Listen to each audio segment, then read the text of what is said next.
If your Linux Mint system isn't booting properly, there are several steps you can take to diagnose and fix the issue. Start by booting from a Linux Mint Live USB. Select Try Linux Mint instead of installing it.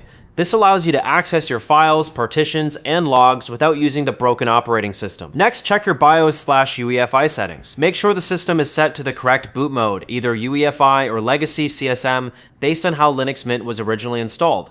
Also verify that the disk uses the proper partition table, GPT or MBR. If necessary, disable Secure Boot and Fast Boot, as these can sometimes cause conflicts. You may need to repair the grub bootloader if it's missing or misconfigured. From the live session, you can use a tool like Boot Repair, or manually mount your Linux Mint partition and reinstall or update grub. This often fixes issues such as the system not responding at boot or dropping to a grub prompt. While in the live session, also check the health of your disk. Review the smart data and run a file system check, FSAK. If the disk is failing or the file system is corrupted, bootloader repairs may not be enough. Once you've made these adjustments, reboot your computer normally and remove the USB. If Linux Mint boots correctly, the problem is resolved. If not, you may need to reinstall the system after backing up your data or look into deeper hardware or driver issues.